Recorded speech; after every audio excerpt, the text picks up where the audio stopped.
guys. This is great. Well, thank you. Thank you very much. Please be seated. Well, it's great to be with you. And Tim, thanks for that great introduction. In fact, hopefully you're more excited to see me now back than when I was an auditor here. So I appreciate those comments. Masco truly is one of the top quality places anyone could ever work, and in terms of an outstanding corporate citizen, the wonderful things they're doing. And I think they deserve another shout out in terms of the efforts they're doing with the foundation and their hiring. So if we could recognize Masco one more time for their great efforts.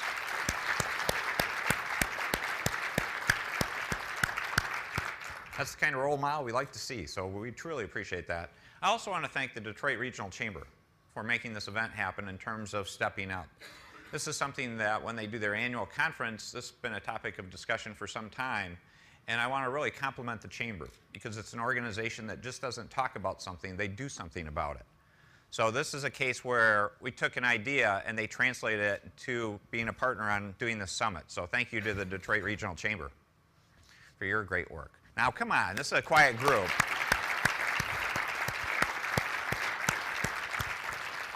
I'm like the warm-up here today. You guys got to get fired up. This is an important topic, and we have wonderful people that we need to find employment for. What I'd like to do, though, is give you a little background on veterans generally in our state, and then talk about the talent piece of this. Monday was Veterans Day, and that was a special day to really say thank you to all our veterans. That's what the day's set aside for. And on behalf of all Michiganders, our heartfelt thanks do go out to everyone that served our country, and thank you so much for your service. One thing, though, that was clear is that Veterans Day is just one day, and we need to help our veterans every day. So that's why it's exciting to be here today, to say, in addition to the celebration on that special day, let's work every day to see how we can improve things for these people that made a wonderful sacrifice for all of us. In the context of Michigan, Michigan was a state that we didn't do well by our veterans. If you go back to the last decade, there are a number of cases where we fell short in a number of areas on supporting these wonderful people. So we've had a comprehensive effort over the last 3 years to say we're going to turn that around. We're going to go back and do what we should have been doing in the past, but to do it even better in terms of saying we're not just going to try to be okay, but we want to excel at this. We want to be among the best. So it really began with starting the Veteran Affairs Agency, to say within the Department of Military and Veteran Affairs within the state, let's put a more focused effort on our veterans and create a separate agency that can be full-time dedicated to this issue. And it's great. We created that agency. It's great we have our director, Jeff Barnes, with us here today. Jeff, thanks for that.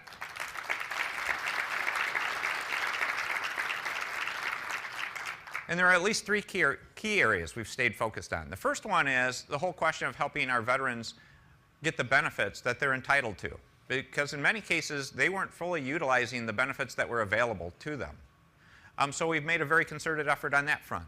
One thing we did is we were actually one of the few states that wasn't accredited to actually help process claims for our veterans.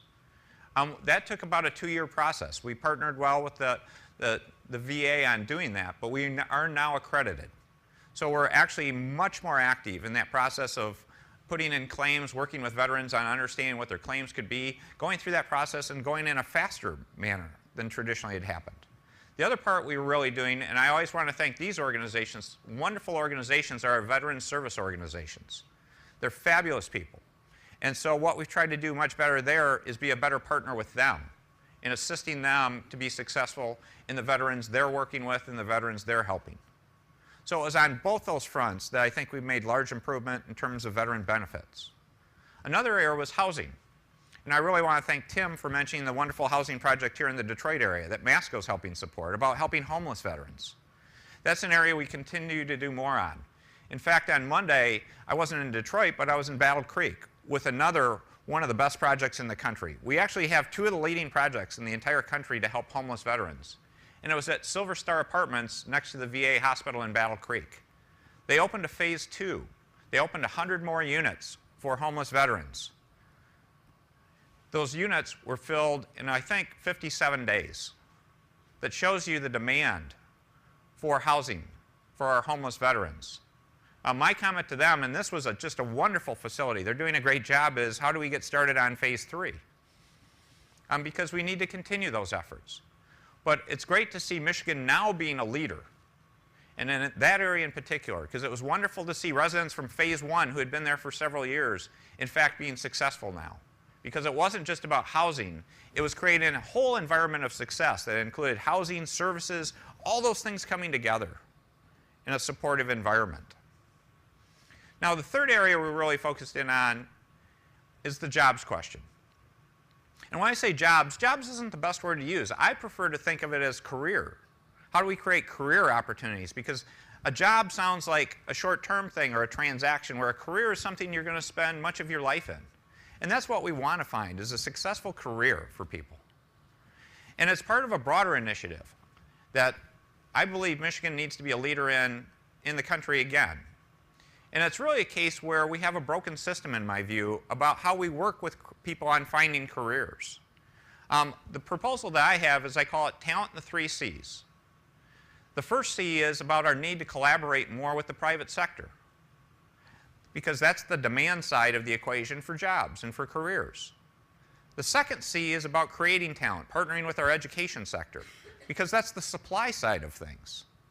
And the third C is about connecting those two worlds, connecting supply and demand, connecting the private sector with the education sector, putting them together, and making that really work and come together in a thoughtful way. We actually kicked this off last year. We did an economic development summit followed by an education summit. And we followed a format somewhat like this, where we actually had 10 students participate. We had them come up on stage and tell their stories. And it struck me in the heart. And anyone that was there also was struck in the heart by the wonderful talent we have in our state and how hard we should be working to make sure they have a career. So we're replicating that here today. Not with just students, but veterans who are continuing their studies and working. And so I think this is just a fabulous opportunity to showcase what a great state we are in terms of the opportunities we have, to look at the wonderful people and the skill sets they have, to say, we want them to stay in Michigan.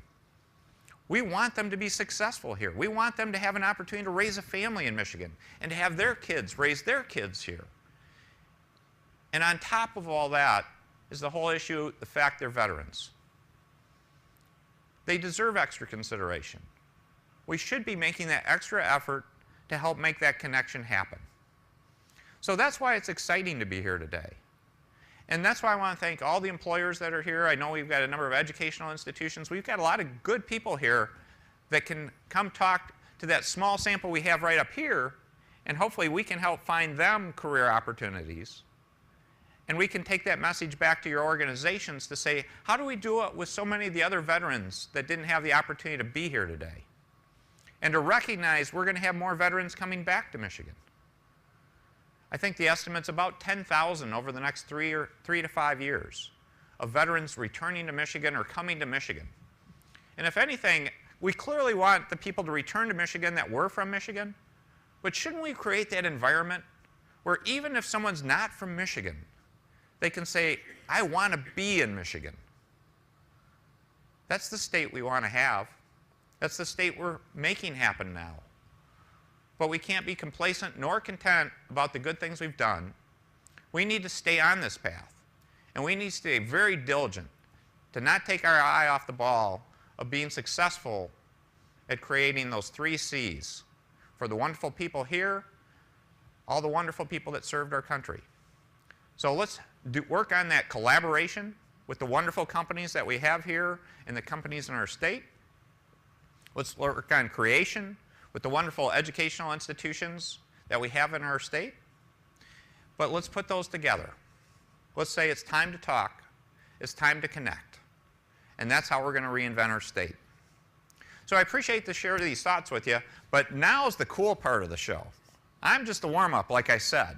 I'm going to sit down and we're going to kick it off and get some thoughts and hear from these veterans. So thank you.